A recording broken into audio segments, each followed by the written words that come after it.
week 6 of the fantasy football season. Here's a few defense DST units I have as sleepers this week. The first one, the Atlanta Falcons. This Atlanta Falcon defense, a 1 week use only.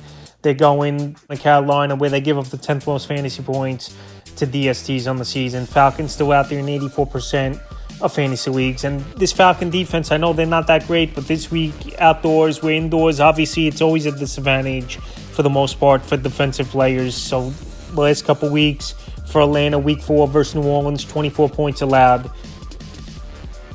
A sack, an interception, a fumble recovery, and 2 touchdowns in that one. In week 5 versus Tampa Bay, it was a down game, but they did win in overtime, 36-30. 30 points allowed, a sack, of fumble recoveries. This week, like I mentioned, is a 1 week use only. Carolina Panthers give up a lot of fantasy points to DSTs. We saw the Bears go out there last week, have double digits.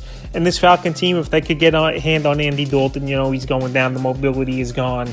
And also, he's a gunslinger as well. That's good for a turnover or 2 per game. So in deeper leagues, if you need a defense, I like the Falcons as a sweeper this week. The next defense, the Indianapolis Colts. And both these defenses actually did crack my top 12 in the rankings. Both these defenses available in tons of leagues, and the Colts available now in 78% of fantasy leagues. Indianapolis, I don't think they're a great unit overall, but the Titans give up the most fantasy points to DSTs on the season. Week 3 versus the Bears, 16 points allowed, 4 sacks, 2 interceptions, a fumble recovery. Week 4 versus the Steelers, 24 points allowed, 4 sacks, 2 fumble recoveries. And last week at Jacksonville, it was a shootout, 37 points allowed, an intho, and a fumble recovery. So like I said, this week a 1 week use only at Tennessee Titans. Give up the most fantasy points. They don't have much going offensively, in my opinion, besides Tony Pollard. And Will Levis is taking big hits, and he's turned the football over a whole lot as well. But we'll see if it's him or Mason Rudolph as of now with the quarterback position. But like I said, the Indianapolis Colts,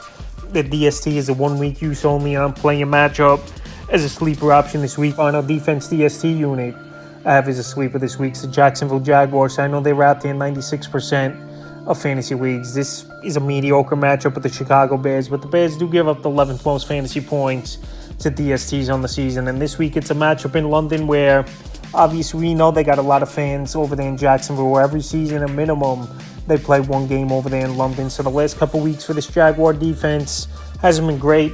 Week 4 at Houston, 24 points allowed, 2 sacks, of fumble recovery.